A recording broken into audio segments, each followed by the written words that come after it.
साथियों, यहाँ पर एक नया आदेश आया हुआ है। जैसा कि आप सभी जानते हैं कि मध्य प्रदेश सरकार ने 16 दिसंबर को जो है मोहन कैबिनेट ने एक बैठक की थी, जिसमें कर्मचारियों की 7 कैटेगरी को समाप्त कर दिया गया था। साथियों, उसको लेकर पूरा विस्तार पूर्वक आदेश आया हुआ है। आपको जानकारी लग गई होगी। आज हम पूरा आदेश समझेंगे कि किन कर्मचारियों को क्या क्या बेनिफिट्स इससे मिलने हैं। पूरा आदेश आया हुआ है, चाहे आप कोटवार हों, अतिथि शिक्षक हों, अतिथि विद्वान हों, आउटसोर्स कर्मचारी हों, दैनिक वेतनभोगी हों, संविदा हो, अंशकालिक हो। कुल मिलाकर अगर आप किसी भी विभाग में अस्थायी कर्मचारी हैं तो आपका के लिए ये आदेश बेहद जरूरी है, क्योंकि इस आदेश में अलग अलग कर्मचारियों के बारे में पॉइंट बाय पॉइंट अलग अलग दिया गया है।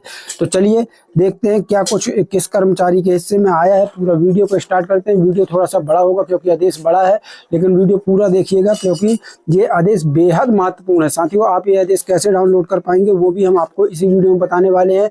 साथ में मैं आपको बता दूं कि अगर आप अभी तक इस चैनल को नहीं किया है सब्सक्राइब, तो सब्सक्राइब कर लेना और पेज को फॉलो कर लीजिएगा ताकि हर अपडेट आपको सबसे पहले मिल सके।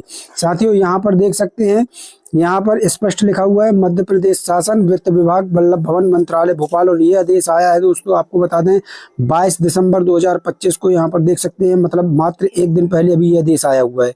यहाँ देख लीजिए, ये आदेश सभी विभागों के लिए है। स्पष्ट लिखा है शासन के समस्त विभाग, जितने भी मध्य प्रदेश में विभाग है सभी विभागों के लिए आदेश है।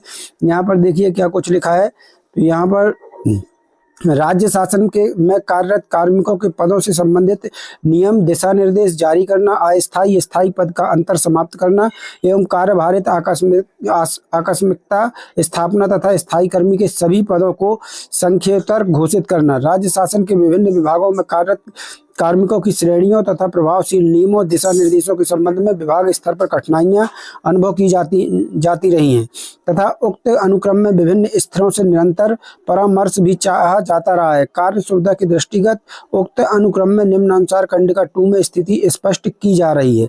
तो यहाँ देखिए आगे क्या कुछ एक एक पॉइंट अलग अलग दिए गए हैं अलग अलग कैटेगरी के कर्मचारी के लिए। प्रदेश के विभिन्न विभागों के अंतर्गत वर्तमान में विभिन्न श्रेणियों के कार्मिक कार्यरत हैं।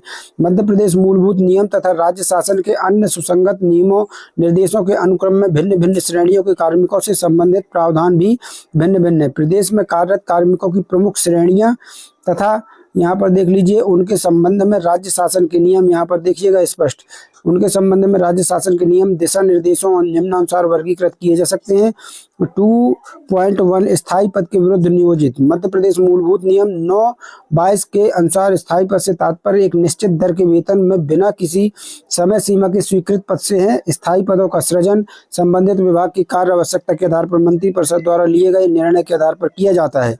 विभाग के सेवा भर्ती नियमों में उक्त पदों के संबंध में आवश्यक प्रावधान यथा पद का स्वरूप, पद हेतु निर्धारित अर्हता, पदोन्नति अथवा सीधी भर्ती में पद पूर्ति विषयक प्रावधान आदि उल्लेखित होते हैं। स्थायी पदों पर नियोजित कर्मचारियों पर राज्य शासन के सभी सुसंगत नियम निर्देश प्रभावशील रहते हैं। उक्त श्रेणियों के कार्मिकों हेतु राज्य शासन की क्रमोन्नति समय मान योजना प्रभावशील है। इसके अतिरिक्त दिनांक 1/1/2025 यहाँ पर देख लीजिए 1/1/2025 के पूर्व नियुक्तों के लिए पेंशन नियम 1976 के प्रावधान प्रभावशील हैं। दिनांक 1/1/2025 को अथवा इसके उपरांत नियुक्तों हेतु राष्ट्रीय पेंशन योजना यानी NPS प्रभावशील है। इस श्रेणी के कार्मिकों का वेतन सामान्यतः उद्देश्य शीर्ष 1/1/2025 संविदा कर्मचारियों का पारिश्रमिक को छोड़कर से आहरित होता है। अब बारी आ गई यहाँ साथियों अस्थायी पदों की। तो यहाँ देख लीजिए अस्थायी पदों के विरुद्ध क्या कुछ लिखा है वो भी हम आपको बता दे रहे हैं। मध्य प्रदेश मूलभूत नियम 9/30 के अनुसार अस्थायी पद विभाग की आवश्यकता के दृष्टिगत सीमित समय अवधि के अनुसार एक निश्चित वेतन दर पर स्वीकृत होते हैं। अस्थायी पदों का सृजन भी मंत्रिपरिषद द्वारा लिए गए निर्णय के आधार पर होता है। अस्थायी पदों को विभाग की आवश्यकता के अनुसार समय समय पर राज्य शासन के नीतिगत निर्णय के अनुक्रम में स्थायी भी किया जाता रहा है। विभाग के सेवा भर्ती नियमों की अनुसूचियों में उक्त पदों के संबंध में आवश्यक प्रावधान किया जाता है। यहाँ पर देखिए क्या कुछ लिखा हुआ है। विभाग की आवश्यकता के दृष्टिगत निर्धारित समयावधि पूर्ण होने पर अस्थायी पदों की निरंतरता हेतु मंत्रिपरिषद स्तर से अनुमोदन आवश्यक है। उपरोक्त खंडिका 2.1 में उल्लेखित राज्य शासन के सभी नियम एवं निर्देश अस्थायी पदों के विरुद्ध कार्यरत कार्मिकों पर प्रभावशील होते हैं। इस श्रेणी के कार्मिकों का वेतन सामान्यतः उद्देश्य शीर्ष 11,025 संविदा कर्मचारियों का पारिश्रमिक को छोड़कर से आहरित होता है। फिर 2.3 में क्या आ गया साथियों, यहाँ देख लीजिए, कार्यभारित एवं आकस्मिकता स्थापना के विरुद्ध नियोजित कार्मिक। यहाँ पर देख सकते हैं, कार्यभारित स्थापना के अंतर्गत राज्य शासन के विभागों, प्रमुख रूप से निर्माण विभागों में स्वीकृत विभिन्न वृहद कार्यों परियोजनाओं के अंतर्गत परियोजना अवधि के अंतर्गत स्वीकृत पद हैं। आकस्मिकता स्थापना से विपरीत विभाग की आकस्मिक आवश्यकताओं के दृष्टिगत विशेष समय अवधि हेतु नियुक्ति व्यक्तियों से है। उक्त श्रेणी की स्थापना से संबंधित कार्मिक मध्य प्रदेश कार्यभारित तथा आकस्मिकता स्थापना से संबंधित सेवा भर्ती नियम तथा उक्त से संबंधित अन्य सुसंगत प्रावधानों से प्रशासित है। इस श्रेणी के कार्मिकों हेतु समय मान वेतन से संबंधित दिशा निर्देश प्रभावशील हैं। कार्यभारित एवं आकस्मिकता निधि सेवा से वेतन पाने वाले कर्मचारियों की सेवा काल में मृत्यु होने पर सामान्य प्रशासन विभाग के परिपत्र दिनांक 21 मार्च 2017 के द्वारा दिनांक 31/8/2016 से अनुकंपा नियुक्ति की पात्रता है। उक्त के पूर्व के प्रकरणों में अनुकंपा अनुदान ही देय है। इस श्रेणी के कार्मिकों का वेतन सामान्यतः उद्देश्य शीर्ष 19 से आहरित होता है। संविदा पद के विरुद्ध नियोजित कार्मिक। संविदा पद के विरुद्ध नियोजित से तात्पर्य राज्य शासन के विभागों में विशिष्ट कार्यों के निष्पादन के दृष्टिगत संविदा या अनुबंध के आधार पर निर्दिष्ट समय अवधि हेतु नियोजित व्यक्ति से। संविदा पदों के विरुद्ध कार्यरत कार्मिक सामान्य प्रशासन विभाग द्वारा जारी दिशा निर्देश, यहाँ देख लीजिए, जारी दिशा निर्देश दिनांक 22 जुलाई 2023 एवं राज्य शासन की अधिसूचना दिनांक 28 सितंबर 2017 तथा दिनांक 25 मई 2018 से प्रशासित है। राज्य शासन के विभागों में कार्यरत इस श्रेणी के कार्मिकों का पारिश्रमिक सामान्यतः उद्देश्य शीर्ष 11 के विस्तृत शीर्ष 025 से आहरित होता है। राज्य शासन के विभिन्न विभागों में के अंतर्गत विशिष्ट योजना केंद्र प्रवर्तित केंद्र क्षेत्रीय राज्य योजना के क्रियान्वयन हेतु गठित विशिष्ट संस्था या मिशन यथा राष्ट्रीय स्वास्थ्य मिशन यानी NHM, राष्ट्रीय आयुष मिशन आत्मा, राष्ट्रीय उद्यानिकी मिशन, राष्ट्रीय खाद्य सुरक्षा मिशन, जल जीवन मिशन आदि में भी योजना की गाइडलाइंस के प्रावधानों के अनुक्रम में संविदा के आधार पर व्यक्ति कार्यरत है। इन संविदा आधारित व्यक्तियों को योजना की गाइडलाइंस के प्रावधान के अनुसार ही पारिश्रमिक एवं अन्य सुविधाएं दे हैं। यहाँ पर फिर आ जाता है साथियों स्थायी कर्मियों के लिए। मध्य प्रदेश शासन सामान्य प्रशासन विभाग के परिपत्र क्रमांक दिनांक 7 अक्टूबर 2016 द्वारा राज्य शासन द्वारा नियमितीकरण से वंचित दैनिक वेतन भोगियों जो दिनांक 16 मई 2007 को कार्यरत थे तथा दिनांक 1 सितंबर 2016 को भी कार्यरत थे को स्थायी कर्मी की श्रेणी में निर्धारित मान्य किया है। स्थायी कर्मियों हेतु राज्य शासन द्वारा परिपत्र में उल्लेखित शर्तों के अनुसार श्रेणीकरण अकुशल, अर्धकुशल, कुशल किया जाकर वेतनमान स्वीकृत किया गया है। इस श्रेणी के कार्मिकों को सेवा काल में मृत्यु, सेवानिवृत्ति की स्थिति में मध्य प्रदेश शासन वित्त विभाग परिपत्र दिनांक 27 अगस्त 2018 के अनुसार उपदान यानी ग्रेच्युटी का भुगतान अधिनियम 1972 के प्रावधानों के तहत किया जाता है। स्थायी कर्मियों की अधिवार्षिकी आयु अवकाश की पात्रता, राष्ट्रीय पेंशन योजना में विकल्प प्रस्तुत किए जाने की सुविधा, अनुशासनात्मक कार्रवाई तथा सेवा की समाप्ति के संबंध में सामान्य प्रशासन विभाग द्वारा परिपत्र दिनांक 3 मई 2017 के द्वारा जारी दिशा निर्देश प्रभावशील हैं। इस श्रेणी के कार्मिकों का पारिश्रमिक सामान्यतः उद्देश्य शीर्ष 12 से आहरित होता है। 2.6 यहाँ देख लीजिए स्थायी वर्गीकृत कार्मिक। तो ये क्या है अब वो भी देख लेते हैं। निर्माण विभागों में कार्यरत श्रमिकों को मध्य प्रदेश औद्योगिक नियोजन अधिनियम 1961 व नियम 1963 के अंतर्गत औद्योगिक श्रमिक मान्य करते हुए स्थायी वर्गीकृत किया गया है। उक्त श्रेणी के कार्मिकों को सर्वोच्च न्यायालय द्वारा निर्धारित नीति के अनुसार समकक्ष पद के वेतनमान के न्यूनतम के बराबर पारिश्रमिक देय है। इन्हें वार्षिक वेतन वृद्धि देय नहीं है। इस श्रेणी के कार्मिकों का पारिश्रमिक सामान्यतः उद्देश्य 12 से आहरित होता है। फिर अगला आ जाता है साथियों 2.7। यहाँ देख लीजिए, यहाँ आ गया आउटसोर्स कर्मचारियों के लिए निजी एजेंसियों के माध्यम से ली जाने वाली सेवाएं एवं व्यक्ति आउटसोर्स कार्मिक। यहाँ देख लीजिए विभाग की कार्य आवश्यकता के दृष्टिगत विशिष्ट श्रेणी के कार्य हेतु सक्षम स्तर वर्तमान में मध्य प्रदेश शासन वित्त विभाग से स्वीकृत प्राप्त कर निजी एजेंसी के माध्यम से सेवाएं या व्यक्ति नियोजित किया जाता है। यह नियोजन आउटसोर्स की प्रक्रिया का नियोजन कहलाता है। आउटसोर्स के संबंध में निजी एजेंसी का चयन मध्य प्रदेश भंडार क्रय एवं सेवा उपार्जन नियम 2015 के आधार पर किया जाता है। शर्तों का निर्धारण उभय पक्ष सेवाग्राही एवं सेवा प्रदाता द्वारा किए अनुबंध के आधार पर रहता है। आउटसोर्स पर व्यक्तियों को रखे जाने हेतु पद सृजन किया जाना है। इस श्रेणी के कार्मिकों का पारिश्रमिक सामान्यतः उद्देश्य शीर्ष 31 से आहरित होता है। यहाँ पर देखिए, कतिपय प्रकरणों में विभागों द्वारा आउटसोर्सिंग से व्यक्तियों की सेवाएं प्राप्त किए जाने हेतु पदों का सृजन कराया गया है। वास्तुतः यह पद नहीं है, ऐसी स्वीकृतियां सिर्फ व्यक्तियों की संख्या की स्वीकृति ही है। तो यहाँ पर साथियों आगे देख लीजिए आउटसोर्स के लिए क्या लिखा गया है। किन्हीं प्रकरणों में विभागों द्वारा उपयुक्त खंडिका 2.1 एवं खंडिका 2.2 की श्रेणी के रिक्त पदों के विरुद्ध सीमित समय के लिए इन पदों के विरुद्ध आउटसोर्सिंग के व्यक्तियों को वित्त विभाग की सहमति से नियोजित किया गया है। चतुर्थ श्रेणी के पदों के विरुद्ध ऐसे नियोजन को छोड़कर अन्य सभी नियोजन मार्च 2027 के पूर्व समाप्त किए जाकर मध्य प्रदेश शासन वित्त विभाग के परिपत्र क्रमांक 1/3/2024 4 दिनांक 18/11/2024 के अधीन आवश्यकता अनुसार पद की पूर्ति की जाए।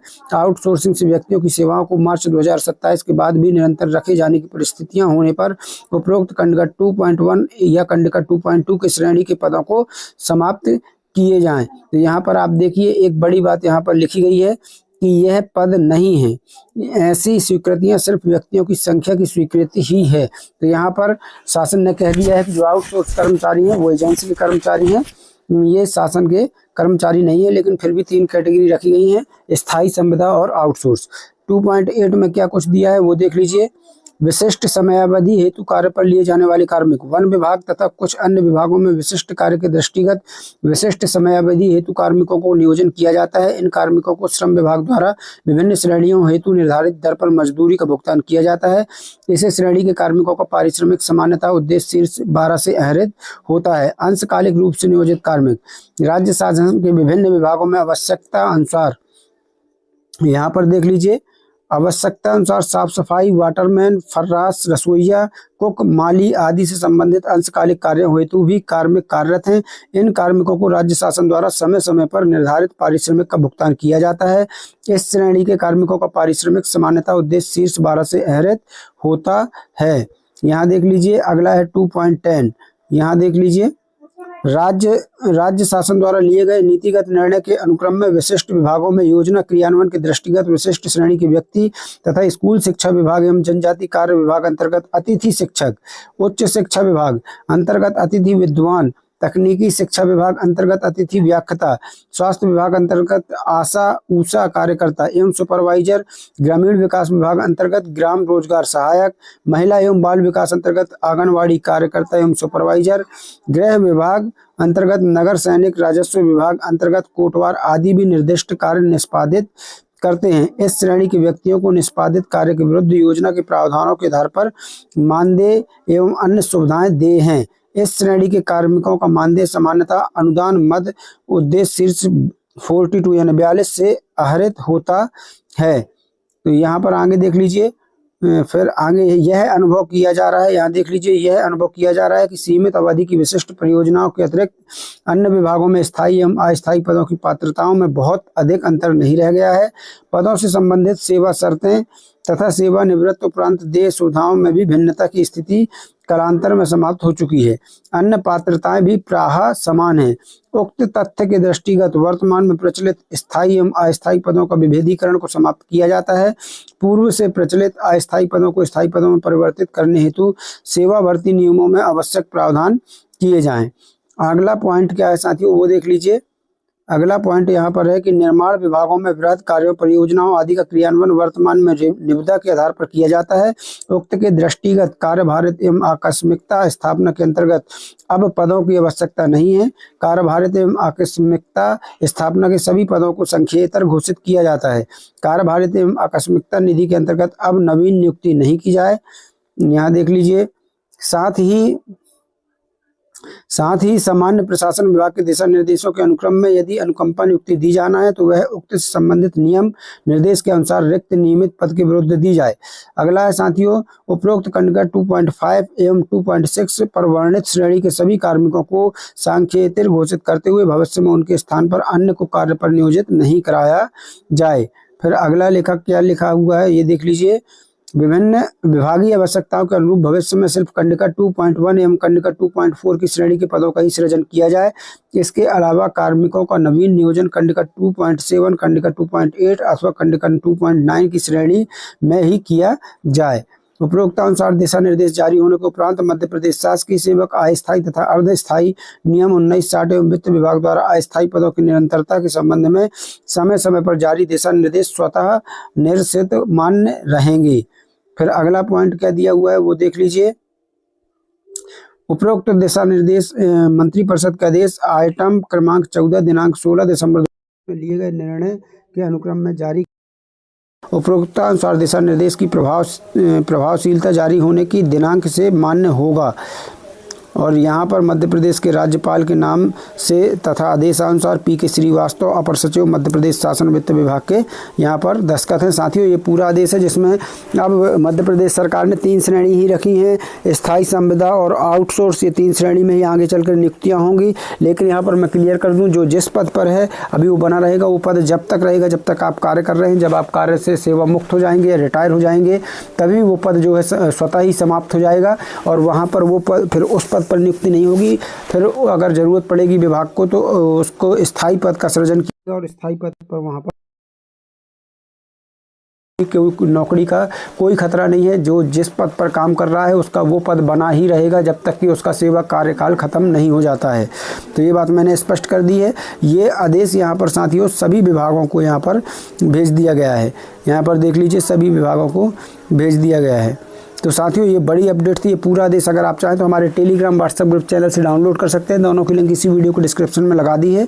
वीडियो को डिस्क्रिप्शन में जाइए और वहां से टेलीग्राम व्हाट्सएप ग्रुप चैनल से जो है ये पूरा आदेश आप डाउनलोड कर पाएंगे। मिलते हैं दोस्तों नई अपडेट के साथ, नई जानकारी के साथ। तब तक के लिए धन्यवाद। जय भारत, जय हिंद।